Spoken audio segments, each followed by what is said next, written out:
जय गुरुदेव। ठगी के मामले आज की दुनिया में बहुत होते हैं और बहुत दुनिया में ठगी होती है। ठगी नए नए तरीके से होती है और अनेक तरीके से लोग ठगे भी जाते हैं। और सेंटा कल क्रिसमस डे है और कुछ दिनों में नई साल भी आने वाली है।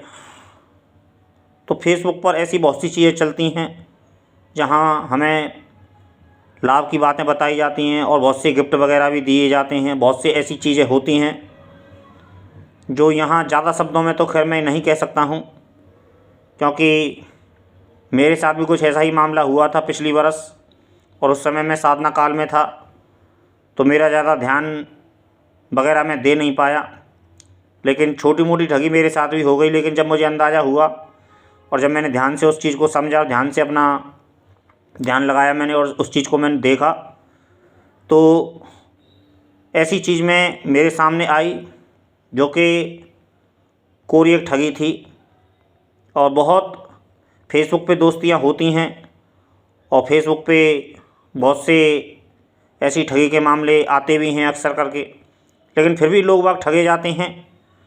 और अक्सर करके जो समझदार बनते हैं या फिर जो ज़्यादा समझदार होते हैं वो तो उसके फंसने में आते नहीं। लेकिन जो कम समझदार होते हैं और लेकिन जो अपने आप को ज़्यादा समझदार समझते हैं, वो लोग अक्सर इस ठगी का शिकार हो जाते हैं। ऐसे मैंने बहुत से लोगों को देखा है दुनिया में जो अच्छे खासे सरकारी पदों पे हैं, लेकिन उनके साथ भी ठगी हो जाती है। तो मैं तो एक सामान्य बात बता रहा हूँ, क्योंकि पिछली बार मैं साधना काल में था और साधना काल में होने के साथ साथ मैंने ज़्यादा ध्यान दे नहीं पाया। लेकिन जब मेरे साथ में थोड़ा बहुत पैसा मेरे पास से चला गया था, लेकिन जब बाद में मैंने ध्यान से उस चीज़ को देखा, ध्यान से उस चीज़ को समझा और दो चार जानकार लोगों से मैंने उस चीज़ के विषय में सलाह मशवरा किया, तो उन्होंने कहा कि ये ठगी है। क्योंकि ऐसे बहुत से हमें दस्तावेज भी दिखाए जाते हैं, बहुत से सरकारी प्रमाण पत्र भी दिखाए जाते हैं जिससे कि हम उस चीज़ को यकीन कर लें। और ख़ास करके गिफ्ट के मामले में मेरे साथ में हुआ था ऐसा। और कोई श्रीलंका से कोई अकाउंट चला रहा था और विदेशी महिला के नाम पे उस पर फ़ोटो लगी हुई थी और विदेशी महिला की, और डॉक्टर बनी हुई थी वो मेडिकल महिला। लेकिन उस अकाउंट को कोई और चला रहा था और उसने यूएसए वगैरह का अपनी जानकारी दी थी कि मैं यूएसए में वगैरह में डॉक्टर हूँ। और मैंने भी समझ लिया, क्योंकि डॉक्टर के पेशे से मैंने उसके डॉक्टरी नाते से ही उससे व्यवहार किया था और उसी रिश्ते से मैंने उससे जुड़ा था। मैंने की डॉक्टरी है, डॉक्टरी हो तुम, इस बात को पूरी समझ लेना, ये बात बहुत समझने की योग्य है। वो एक डॉक्टर थी। मैंने एक सफल इलाज किया था एक बच्चे का, और वो काफ़ी जो बच्चे का जो मैंने इलाज किया था वो काफ़ी गंभीर बीमारी से दिक्कत था। और उस डॉक्टर ने मेडिकल साइंसों ने जो मैंने यहाँ पे चेकअप किया, चेकअप का जो जानकारी हुई थी उसमें उन्होंने बच्चों को ऑपरेशन बोला था। तो मैंने उस बच्चे का सफल इलाज किया था और मैंने उस बच्चे को एकदम ठीक कर दिया था। तो मैंने उसे इसी व्यवहार से नाते से मैंने कि भाई तुम डॉक्टर हो, तो मैंने कि तुम ऐसे ऐसे बात है, तो मैंने उसी व्यवहार से उस चीज़ को उस डॉक्टर को रिपोर्ट दिखाई कि मैंने कि ऐसे ऐसे डॉक्टर है। तो उसने बोला बहुत अच्छी बात है। तो कुछ दिन बाद में ऐसे ही बातचीत चलते चलते ऐसे ही उसने मुझे भेजा था कि मैं कुछ दिन बाद आपको एक गिफ्ट भेजूँगी तो उसे आप देख लेना और वो आपके तक पहुंच जाएगा। तो मैंने उस चीज़ को कोई बात नहीं, मैंने कहा ठीक है जब भेजेंगे जब देखेंगे। तो उसने मुझे बहुत दिखाया था, विदेशी डॉलर थे और सोने की चैन थी, घड़ी थी, कपड़े थे, जूते थे और एक वो क्या बोलते हैं आईफोन वगैरह भी था।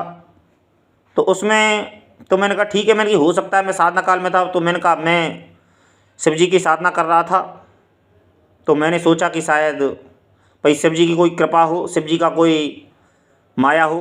तो मैंने कहा ठीक है, मैंने कहा आ जाएगा। तो मैंने कहा कोई बात नहीं, लेकिन मेरी ऐसी एक कामना तो नहीं थी कि ऐसी ऐसी चीज़ें मुझे उपलब्ध हो। लेकिन मैंने कही मैं साधना कर रहा हूँ तो हो सकता है कि कोई शंकर जी का सरप्राइज हो और शंकर जी की तरफ से कोई महिमा रची जा रही हो या फिर कोई खेल रचा जा रहा हो, तो और उनकी तरफ से कोई गिफ्ट हो। तो इस सेंटा के ही नाम से ये चीज़ चालू हुई थी और सेंटा के ही नाम से फिर वो कुछ मामले में धीरे धीरे मुझसे कहा गया कि कोई बात नहीं, तुम्हारा ये गिफ्ट है, कोई बात नहीं। फिर कुछ दिन बाद आके दिल्ली में फिर वो अकाउंट पे फिर मुझे मुंबई से पहले एक फ़ोन आया कि ऐसे ऐसे तुम्हारे नाम का गिफ्ट है। मैंने कि हाँ गिफ्ट तो है। मैंने कि भेजा कि उस नाम से गिफ्ट भेजा। मैंने कि हाँ भेजा है।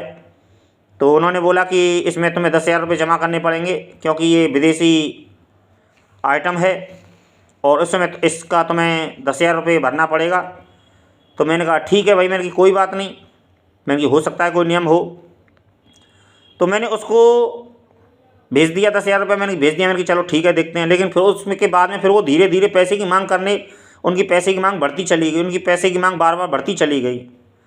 तो मैंने फिर मेरी दिमाग में फिर मैंने कुछ लोगों से सलाह मशवरा किया। तो कुछ लोगों ने मुझे समझाया कि ऐसे ऐसे ये सब फ्रॉडगिरी का मामला है और ऐसे कोई बात नहीं। तो फिर मैंने उनको दस्तावेज भी दिखाए। मैंने कि ये सरकारी दस्तावेज हैं कि ये सारी चीज़ें बन जाती हैं, डुप्लीकेट बन जाती हैं, तो इन चक्करों को तुम छोड़ो और ये ठगी का मामला है। तो फिर मैंने उससे थोड़े से अलग लहजे में बात की। मैंने कि जब तुम इतना गिफ्ट भेज सकते हो, उसी से फिर मुझे कुछ लोगों ने कहा कि जब वो इतना महंगा गिफ्ट भेज सकता है तो वो सरकारी रकम वगैरह क्यों नहीं भेज सकता है। तो वो बोला कि मैंने उससे जब बात की, मैंने कि ऐसे ऐसे बात है। मैंने कि भाई, मैंने कि मेरे पास में इतना पैसा नहीं है। तो बोला कि मेरे पास, मैंने कि तुम ही मेरी हेल्प करो जो तुम मुझे गिफ्ट भेज रहे हो। तो उसने बोला कि ये जो मेरे पास में, मैं दूसरी जगह नौकरी करता हूँ, वहाँ मेरा अकाउंट नहीं है और अकाउंट ना होने के नाते मैं पैसा नहीं भेज सकता, ये तुम्ही को छुड़ाना पड़ेगा। और धीरे धीरे फिर वो बात टालती चली गई और वो मतलब यही कहने लगी कि तुम्ही को लेना पड़ेगा। तो मैंने कहा मैं इसको नहीं लूँगा क्योंकि उसमें कहीं नहीं तो 1.5-2 लाख का, करीब नहीं तो लगभग गिफ्ट था और भी ज़्यादा था, क्योंकि 20,000 अमेरिकी डॉलर दिखा रही थी जो व्हाट्सएप पे मुझे फ़ोटो वगैरह भेजे थे उसने। तो लेकिन इस चीज़ में एक चीज़ निकल के आई। फिर मैंने बाद में बहुत सी चीज़ें खोजबीन की। तो वो सबसे पहले तो जो कोड नंबर थे, जो व्हाट्सएप नंबर था, वो श्रीलंका से हैंडल हो रहा था। और भी मैंने फिर 2-4 बातें उससे की। मैंने की फिर उससे मैंने कि तुम 2-4 अकाउंट नाम, और उसमें एक दूपिया बजाज वगैरह का एक नाम भी वगैरह आया था जो अकाउंट नंबर, जो अकाउंट में पैसा डाला था। और भी 1-2 अकाउंट थे जिनका वो नंबर दे रहे थे, लेकिन मैंने इनकार कर दिया कि मेरे पास में पैसा नहीं है और मैं इसमें पैसा नहीं डालूंगा। यदि तुम्हें गिफ्ट भेजना है तो भेजो, वरना अपना गिफ्ट अपने पास रखो।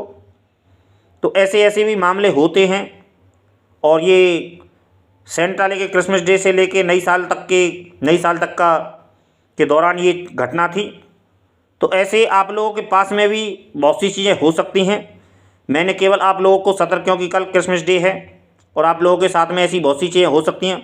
और ख़ास करके देखो, महिला के नाम से ही, क्योंकि महिला को, लेकिन मेरा कुछ लोग गलत सोच भी सकते हैं, तो सोचना उससे कोई फ़र्क नहीं पड़ता है, क्योंकि मेरा उद्देश्य आप क्या समझेंगे वो आपका, मैं तो केवल एक जानकारी दे रहा हूँ। आप लोग क्या समझते हैं वो आपके ऊपर निर्भर करता है।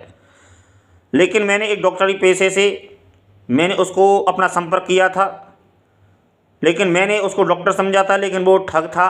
तो इसमें कसूर तो मेरा ही है, क्योंकि मेरे साथ ठगी हुई। लेकिन ऐसे बहुत से लोगों के सामने ऐसे मामले आते हैं। तो ख़ास करके मेरे कहने का मतलब यही है कि ठगी का कैसा भी योजना हो सकती है। कल क्रिसमस डे है और कुछ दिनों में नई साल आने वाली है। तो आप लोग सतर्क रहें, सावधान रहें। यही मेरा प्रयास है और यही मेरा उद्देश्य है और यही मेरी सलाह है। जय गुरुदेव।